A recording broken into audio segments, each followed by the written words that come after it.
ये है सुदान गांव।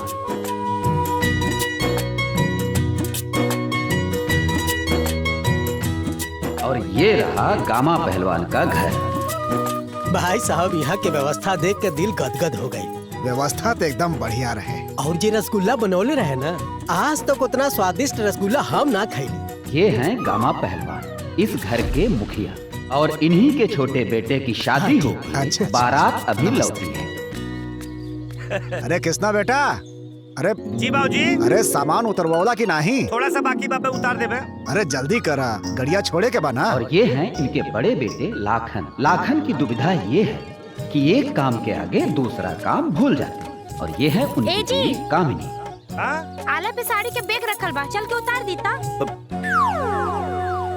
हाँ अरे गड़िया छोड़े के बना कहाँ? हो जाए बाबूजी। हमार बात लेट से सुनाई देवेला का? अरे हम तोहरा आगे केहू के भला बात सुनी ला का? चला।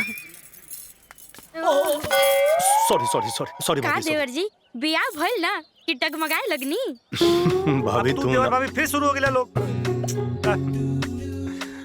हाँ, का पहलवान जी, शादी होते ही घर में घुसे लगला? भाभी कुछ बोलो तो। दूल्हे से तो आपने मिल लिया, अब हम मिलवाते हैं इनकी दुल्हनिया से।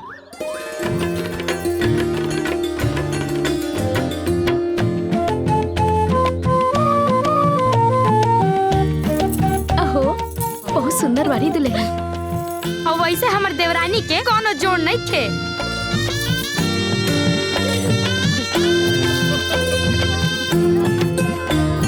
नजर ना लगे, बड़ी सुंदर बाड़ी राउत पतो, इनकर कोनो जोड़ नहीं खे। हाँ ता अम्मा जी, पतो तो बीच के लिए आइल बाड़ू। पूरी गांव में इतना सुंदर पतो केहू के नहीं खे। सुनील देव बबुआ के तो भागे खुल गए। अरे सुना, सुनील के दुल्हन के ना भाग खुलल बा। दुल्हन भागशाली बाड़ी, सुंदर बिया। तो सुनील नामी गिरामी पहलवान बाटे। जिला जवार में अकेले सुशील पहलवान नाम बाटे। हमरे भतीजवा के कमत अकी ह। अरे हमर देवरानी भी केहू से कम बाड़ी थोड़ी जो। जैसे हमर देवर जी के पहलवानी में नाम बाटे, और वैसे हमर देवरानी के पढ़े लिखे में कोनो जोड़ नहीं थे। अरे पूरा गांव जवार में खोज ली है, ऐसा पढ़ल लिखल पतो केहू के ना हुई। अरे तो का मतलब बा ए बहिनी, ई गांव में पढ़ल लिखल के का फायदा बा? एक गांव के नाम बा अंधेर नगरी। जे गांव में कहल जाला ना, अंधेर नगरी चौपट राजा, टकासेर भाजी टकासेर खाजा, तो उहे नु हाल बा। ई गांव में चाहे अनपढ़ आवे चाहे पढ़ल लिखल आवे, यहाँ तो आके चौके बर्तन करे के बा ना। हमारे इनकरा के नौकरी मिल जाई।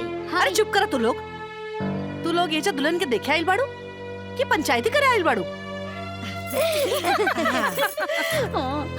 चलो चलो चलो चलो।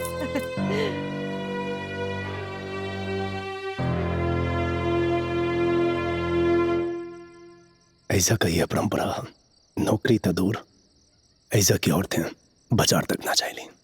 बाजार तो छोड़ा, ये घर से बाहर भी ना निकले ली।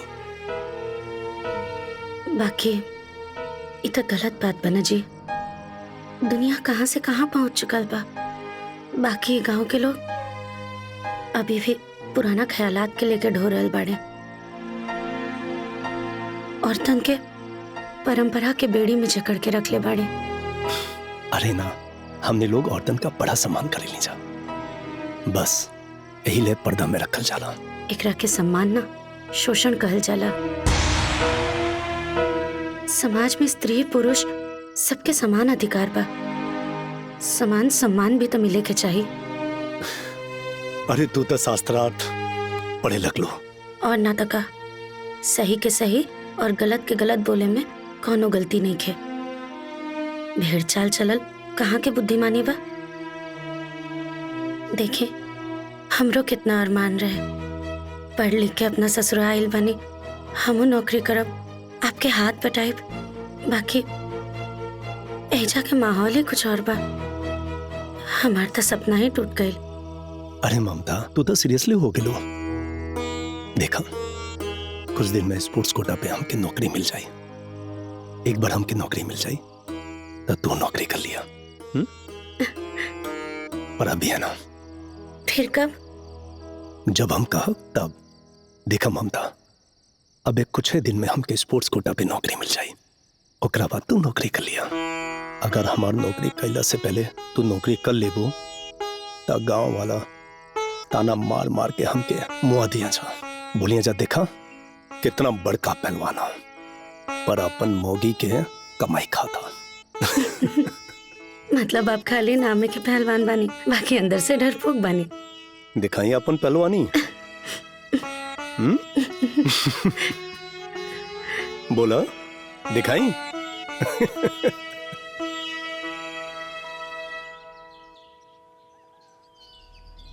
दंगल दंगल दंगल, जौनपुर दंगल।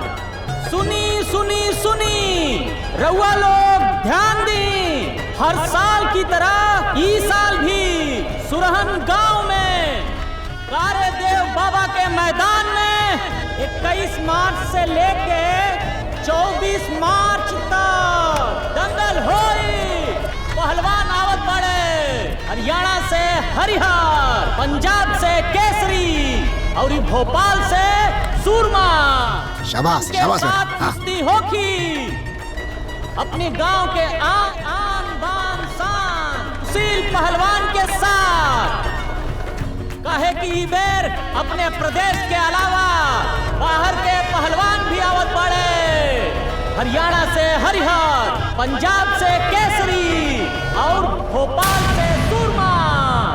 हाँ वो सूरमा जब हारा उनकर कुश्ती अपने गांव के आन बान शान। सुन ले बानी की सुरमा भोपाली बड़ा अच्छा लड़ाका बा, संभाल पैबा ना। बाबूजी हम आपका शागिर्द है, सुरमा के ऐसा चुरमा बनाई वो का याद रखी। हाँ ओके लागे के चाही कि तू गामा पहलवान के बेटा बाड़ा। शुभारंभ करी, तालियां।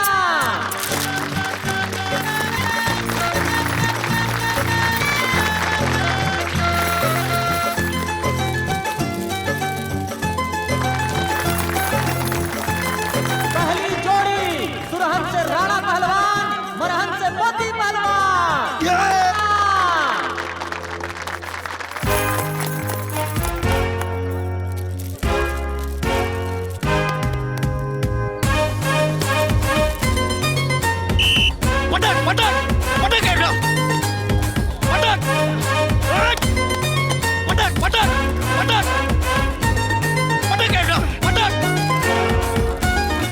धोबी पछाड़।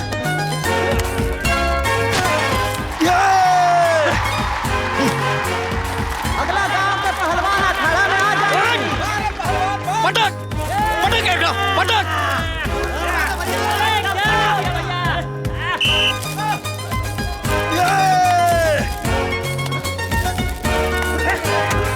पटक पटक पटक।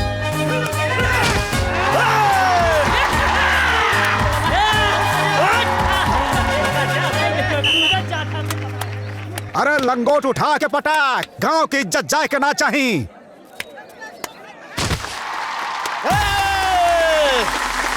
अगला मुकाबला हरियाणा के हरिहर सुरहन गांव के सुशील पहलवान से होगी।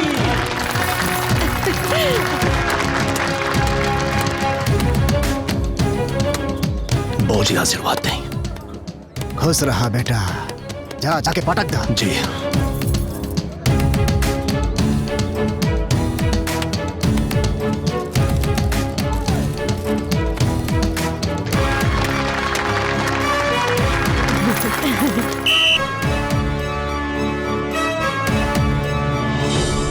हाँ लगाओ धोबी पछाड़।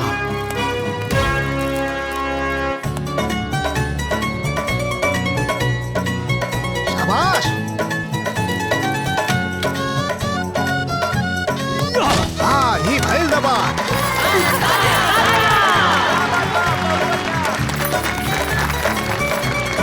शाबाश बेटा। अगली कुश्ती पंजाब से केसरी और सुरहन गांव के सुशील पहलवान से हुई। आशीर्वाद दे बेटा, हारे के नहीं खे। पकड़ पकड़ टाइट पकड़।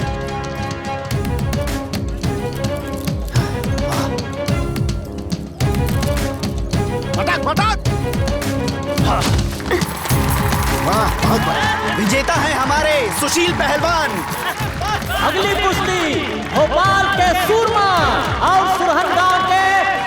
पहलवान से होई।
हारे के नहीं खे बेटा।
बेटा उठा बेटा बेटा बेटा सुशील उठा बेटा बेटा उठा उठा बेटा बेटा बेटा उठा हाँ?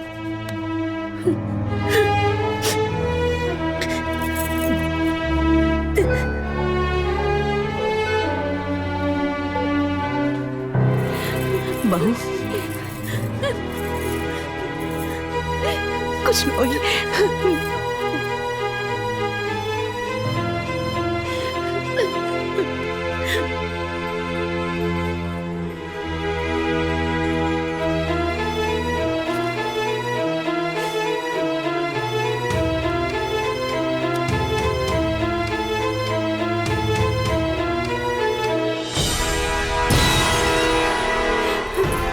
डॉक्टर साहब सुशील ठीक बा? देखिए भारी वजन उठाने से उनकी गर्दन और कमर की नस डैमेज हो चुकी है।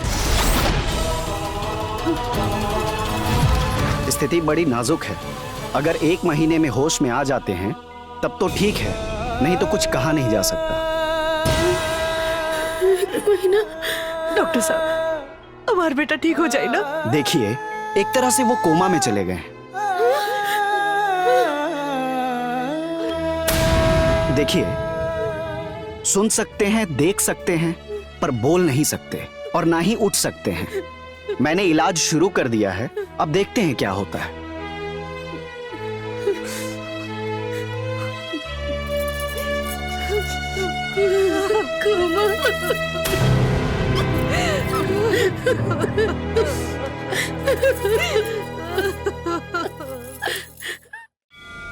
गामा के परिवार के ऊपर बहुत बड़ विपदा पड़ल बा।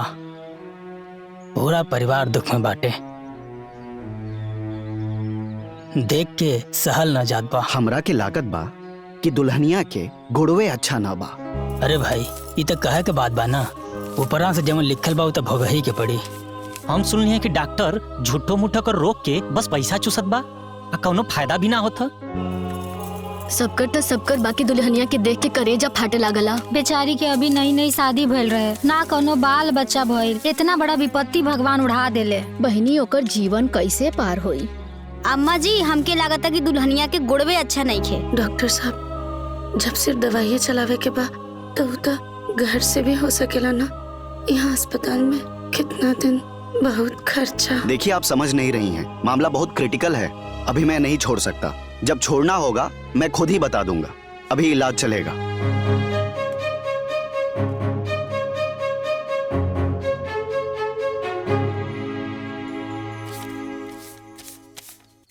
हाई पैसा के बर्बादी बंद करी और जाके देवर बबुआ के चुपचाप से घरे लेकर के आई। तोहर दिमाग ठिकाने बानू। अरे कान अब सनब बकतरू पगला गेल बाड़ू का? पगला हम ना रउआ गइल बानी। खूब लुटाई है पैसा अस्पताल में। रउआ पता नहीं क्या कि हमनी के भी बाल बच्चा बा, ओकरा भविष्य के बारे में भी सोचे के बा। हम बांझ नहीं खी, भिगमंगा बना दी, कटोरा धरा दी हाथ में। अरे वो भाई है जो। चुप रही, भाई के लेके ही रही रहुआ। हम माई पुता के जहर दे दिया, छुटकारा पाजी रहुआ।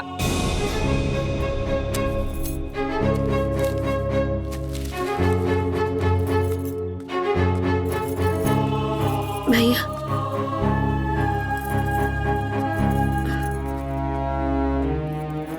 उनकरा के घरे लेकर आ जाए ना।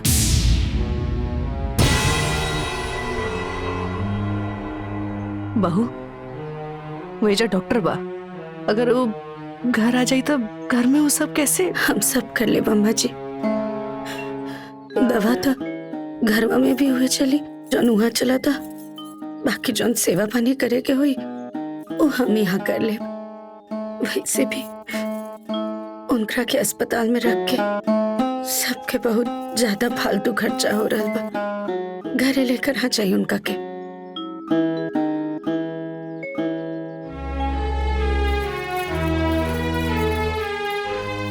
बहू कोनो बात भइल बा का? ना तो फिर ये कुछ कहली का तरह से? ना हम समझ गईली।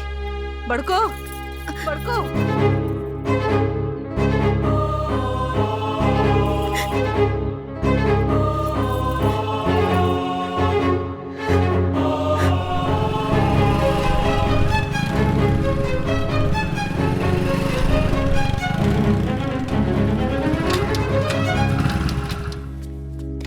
नमस्कार समधी जी। नमस्कार। खुश रहा बेटा। आई बैठी। ना देखी बैठल बैठावल तो होत रही। हमके दामाद जी के देखे बा और हमके अपन बेटी या दामाद से मिलवा दी बस। किसना लेके जाए इनके। आओ बेटा। चलिए आए। आवा बैठा। खुश रहा खुश रहा खुश रहा बैठा।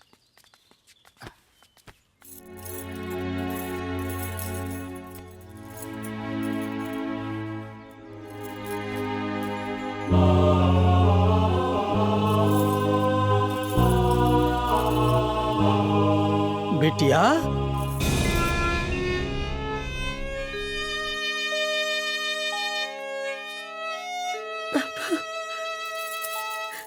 प्रणाम पापा।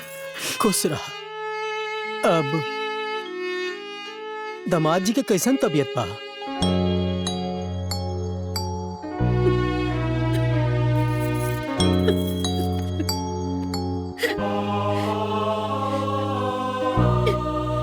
हे बेटिया, हे रोल ना जा ना।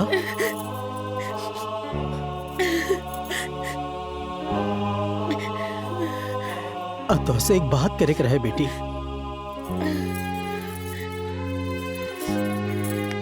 ए बेटा, एक बात कही बुरा तो ना मनबू तू।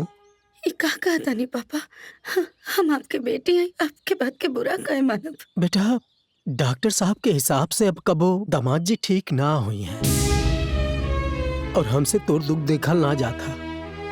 हमारे एक बात मान, हमरे साथ चल चल बेटी।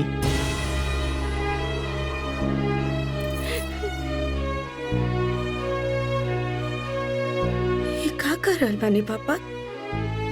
हम सही कहते बेटी, जिंदगी बहुत लंबी है।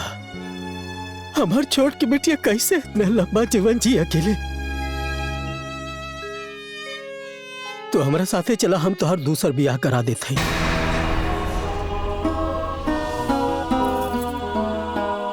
अब एक बार सोची,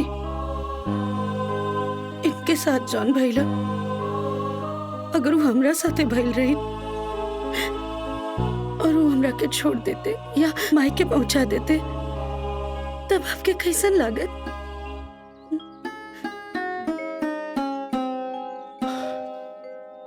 देखिए पापा जी, ये हमारे पति बाड़न, सुख दुख में एक दूसरा के साथ खड़ा रहली हमन के धर्म बा। हम इनकरा के ऐसा हाल में ना छोड़ सकेनी।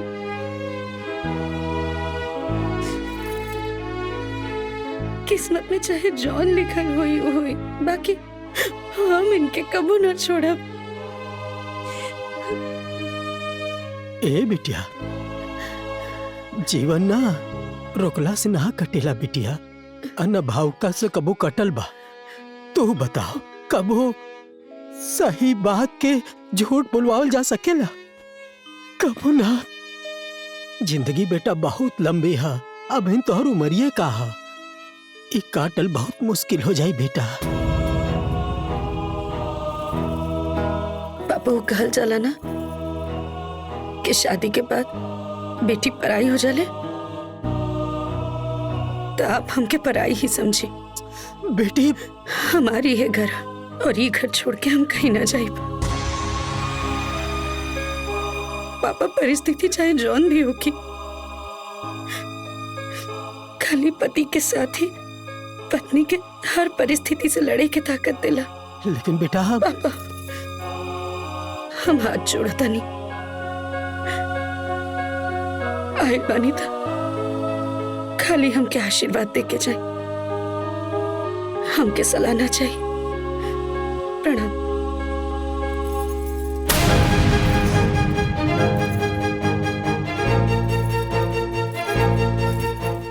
अभी जान ला, सुशील के दवा की जरूरत ना हो खत तो हम खेत बेचे के बारे में सोचती भी ना। देखी रेट कम ना हो भाई। अच्छा तो ठीक बा, हम अपन परिवार से बात करके और कागज पत्तर तैयार करके तरहुआ से बतावत तानी। बाकी सौदा रहुआ पक्का समझे। हाँ, ठीक बा, प्रणाम। नमस्कार। नमस्कार।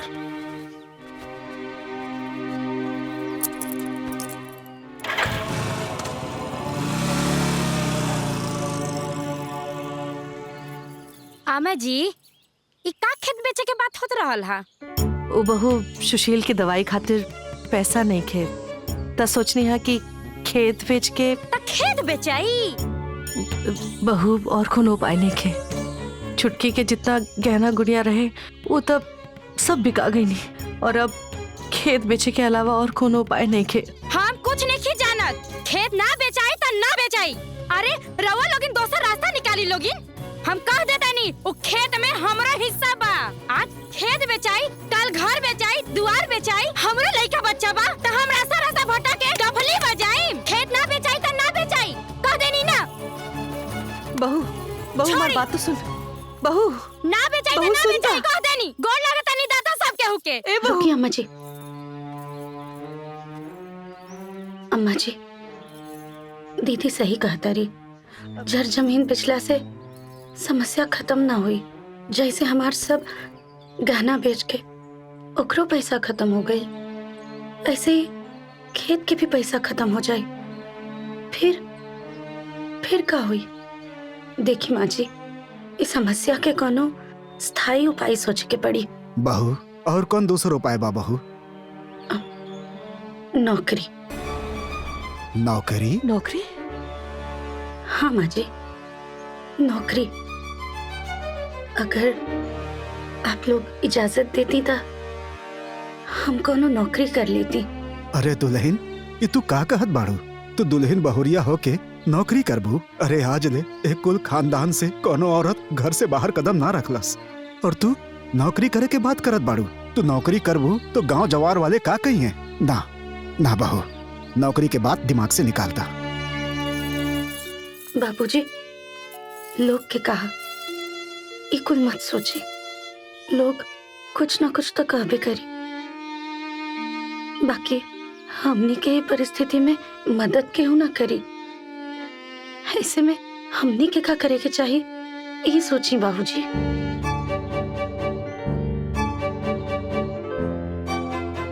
एक बार सोची, घर दुआर बेच के रोड पर होखला से बेहतर है कि नौकरी करे के।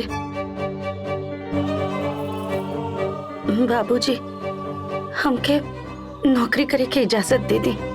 लेकिन बहू, हम हाँ कर भी देव तो नौकरी कहाँ मिली? हाँ बहू, नौकरी कहाँ मिली? नौकरी आज के जमाने में नौकरी मिलल इतना आसान नहीं खे। अम्मा जी, ग्रामीण विद्यालय में शिक्षा मित्र के वैकेंसी निकलल बा, कहीं तो हम फॉर्म भर दी। चिंता मत करी, कहीं दूर नहीं के जाए के, गांव के ही बच्चा लोग के पढ़ावे के बा। गांव में बा? हम ये तो बहुत बढ़िया बात बजी, गांव में ही पढ़ावे के बा। ठीक बा, ठीक बा बहू। वाह वाह वाह, अब ई नौकरी करी है। और जब हम नौकरी करे के कहत रहनी हां तो ओ घरी रउआ लोग के नजर लागत रहला। कहां गई लोग घरी मान प्रतिष्ठा मर्यादा रउआ लोग के? हां, अब कान खोल के सुन ली, अगर ई नौकरी करी है तो हमहू नौकरी करम। बड़को समझा कर। हम सब समझतानी अम्मा जी, हम बुड़बक नहीं थी। अगर ई नौकरी करिए तो हमहू नौकरी करम, कह देतानी।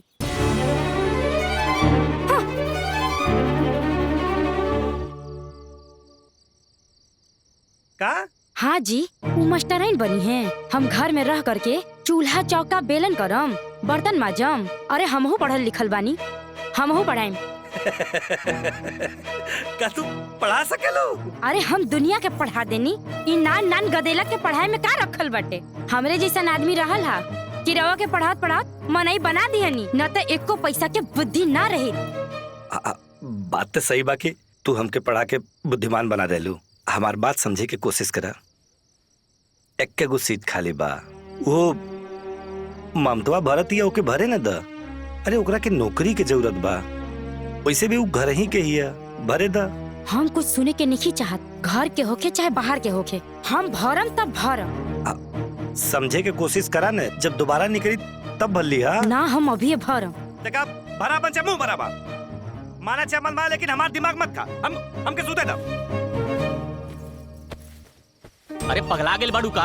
तू मेहरारू होके नौकरी करबू? काहे ना कर सकीला? हमरा में का कमी बाटे? काल के आए जब गांव के पतो नौकरी कर सकेले तो हमरा में कौन कमी बा? हमहू पढ़ल लिखल बनी, हमहू भरब। पूरे गांव के लोग जब फार्म भरता तो हमरो भरी दी। हमहू पढ़ल लिखल बानी। पढ़े लिखले के मतलब ई नइखे होखेला कि कपारे पे चढ़ के नाचा। मेहरारू बाड़ू तो मेहरारू की तरह रहा, हंसी हंसावल जिन करावा। अरे गांव जवार के लोग का कही? पूरा गांव की औरत फार्म भरत बाटे तो केकरा पे हंसी और के का कही? हमहू भरब, हम भी फार्म भरब। हमहू भरब। तो हमहू फार्म भरब। तो जा भरा फार्म। जा महारानी जा, जा जाके फार्म भरा। हाँ हाँ भरा। हाँ हाँ भरब भरब। बहुत बड़का तू आदमी बन जा, कलेक्टर बन जा, डीएम बन जा। भूल जाई घर के, चूल्हा चौका मत करा, फार्म भरा तू। आयल हूँ बड़का, तू फार्म भरे। अरे राउर सजल धजल खत्म होके तो चली। बस एक मिनट। चला बहू, कहाँ जात बड़ू? हर घर टोकल जरूरी बका? जाते नहीं शिक्षा मित्र वाला फार्म भरे,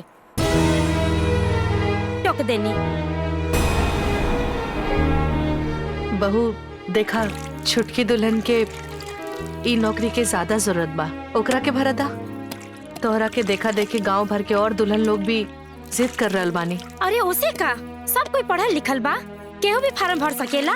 एजा सब कोई अपना मर्जी के मालिक बा। तू मान जाइबू ना तो सब मान जाइब। अम्मा जी, जाए दे, परेशान मत होके। सब केहू के अधिकार बा, सब केहू फॉर्म भर सकेला। जेकरा किस्मत में हुई ओकरा के नौकरी मिल जाए। एजा केकर कैसन किस्मत बानू सब दिखता। चली। देखा, अरे हाथवा उखाड़ दे बुका।